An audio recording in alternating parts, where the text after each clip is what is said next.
Hey guys, Steve Trevor here. So, this topic is a little bit old, but I still wanted to talk about it really quickly here. I actually did film a video about this topic a while ago when it was still going on, but I ended up just deleting the video because I didn't like how it turned out, so hopefully it turns out better this time. Now, I have seen a few other videos on this topic. I'm going to link two below from two channels. One's called Jordan Harvey, and the other is The Insane Reader. I thought they did pretty good books, pretty good videos on this topic, so I'll link those below in the description. So yeah, and on to my thoughts. So basically, a popular channel in the booktube community. Basically, it's just a lot of YouTubers who do reviews on books and everything, and they kind of tend to read and review the same books, or at least the same types of books and everything. So they are pretty much a community on YouTube. I wasn't really a I wasn't never a booktuber myself. I used to watch some of these channels, but about a year and a half ago, I kind of stopped watching because of certain things that went down. I find that some of the booktubers and the booktube community in general, just the people in the booktube community, can be kind of SJW-ish and everything, and so yeah, but that's a whole nother can of worms. And I guess that kind of relates to what I'm about to talk about here.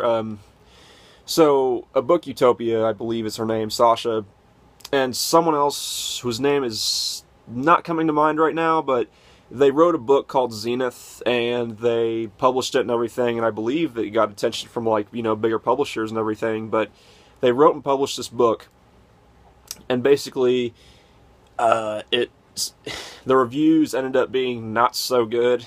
Like, it seemed like some people either you love it or hate it book, but it seemed like more people really hated it as opposed to loved it, or just didn't like it, or didn't care for it.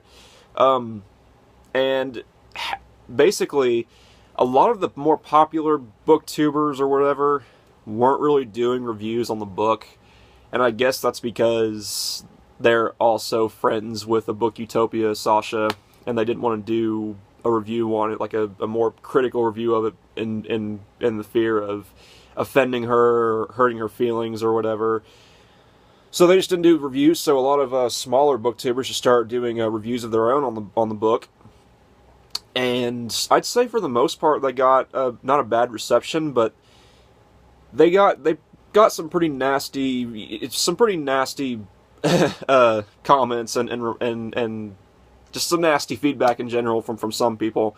And that's what I'm going to get into to some of the claims here and just some of the aspects that I find pretty ridiculous about this. Now, I want to get into the fact that some of the more popular booktubers just didn't review the book just because they didn't want to offend abookutopia Sasha, just because they're friends with her. Here's the thing, okay? I think that if you've got a true friend, like a true friend is going to tell you when you are.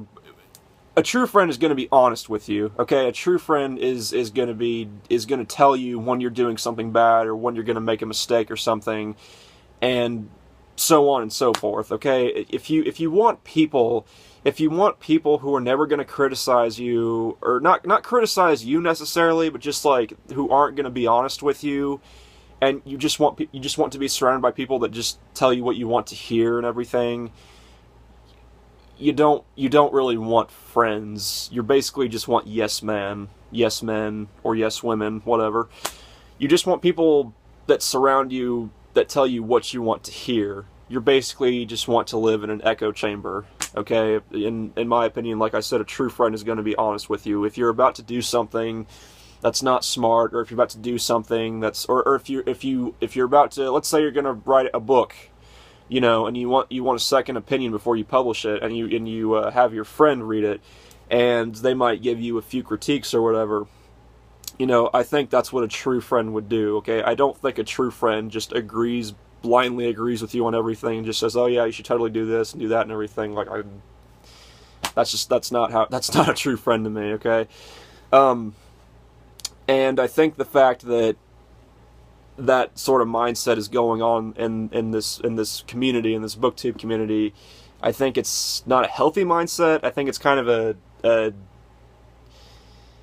it's not a healthy mindset. It's kind of a toxic mindset, to be really honest. And one of the things that I said in the original video that I filmed about this is, which this might seem a little dramatic, but it almost seems cult-like in a way, because, you know, in a cult, you don't really question things, you don't really have an opinion that deviates from the norm, and if you do, then you will be ostracized and just completely shit on and everything, and just thrown out of the group entirely.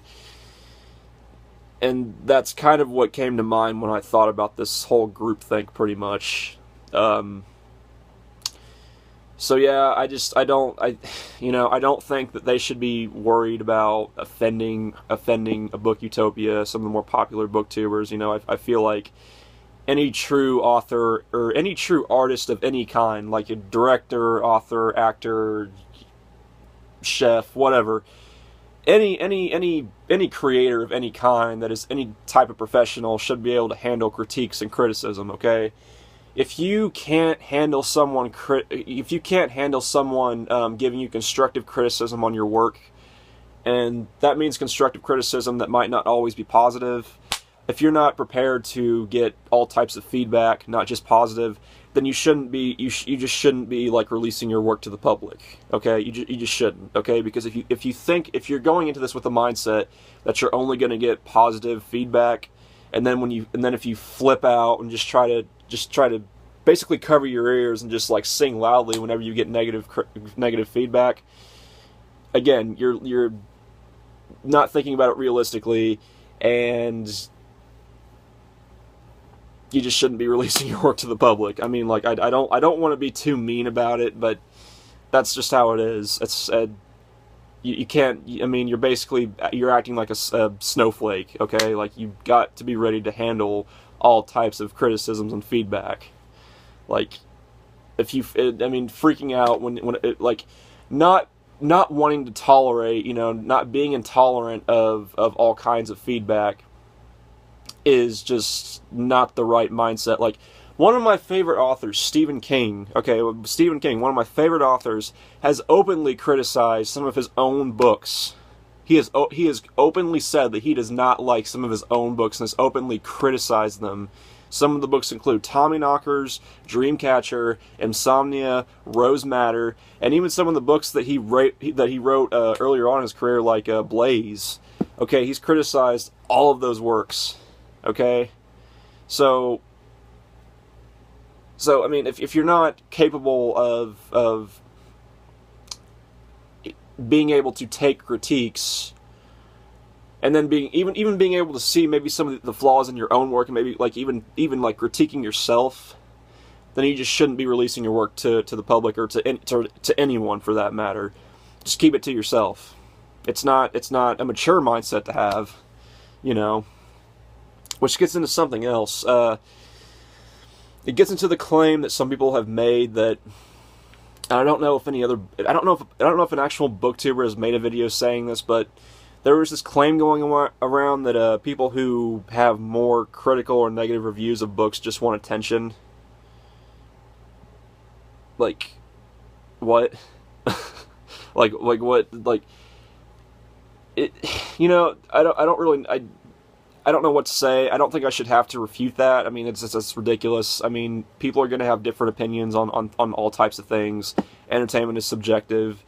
You know, it's almost the same thing as saying, like, you know, if someone says something bad about, like, and okay, let's just say an author, because this is what we're talking about. If someone has like a critical review of a certain work of an author's, and someone comes at you with, well, you're not an author, you're not a writer, so you can't criticize, you can't say you can't say this is bad, because let's see you do any better. Well, the thing is, this is the question that I've always had. Okay, what if it wasn't a negative review? What if it was the total opposite? What if it was a completely positive review, a glowing review? Wouldn't that same logic apply? Like, again, you're not an author, you're not a writer, so how would you know if it's bad or good?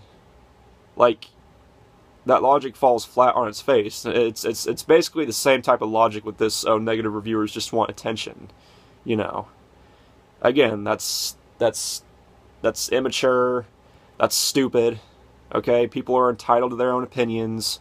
If you don't like it, fine, you don't have to agree. You're allowed to have your own opinions, but don't call people names and call them attention whores just because their opinions don't agree with you, or just because it doesn't agree with the group thing, just because you've got a bunch of people who are too scared, to handle any type of critique or opinion that isn't all positive.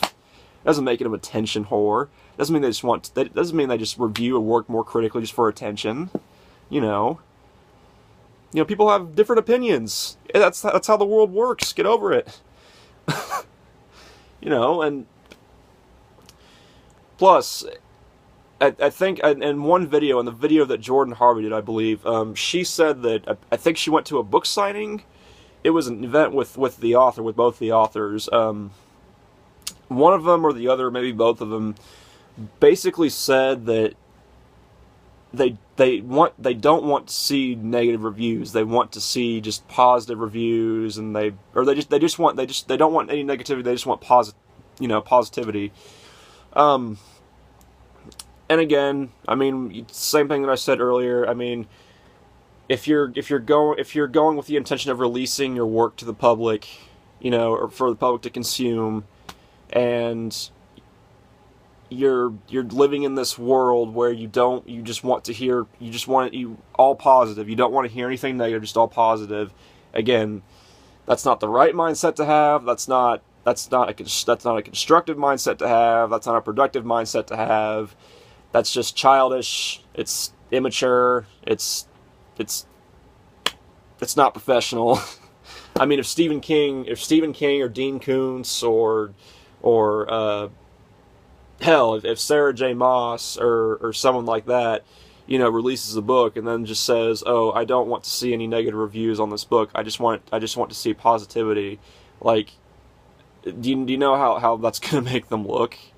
That's going to make them look bad, because again, it's not professional at all. Because like I said, any professional creator knows that when they're writing a book or releasing a CD, recording an album, or directing a movie, or at least they should know that they're going to get all types of reviews, all types of opinions, all types of feedback. And going into it with this basically echo chamber like mindset is not productive. It's not constructive. It's not anything. You're basically just, like I said, putting your hands over your ears and saying la la la la, and just not being open, to what people think about your work.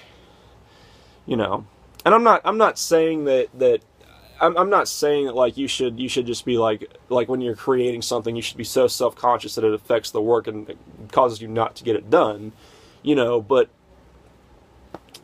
but just know that not everyone is going to think it's the best thing since sliced bread, and I mean, people, the thing is, all types of people, again, going back to Stephen King, okay, I'm sure that early on in his career, he got some constructive criticism from, maybe not fans necessarily, he probably did, but, like, constructive criticism from, like, an agent or from someone, maybe, just from someone he probably had read his work, and maybe they made a few suggestions and everything.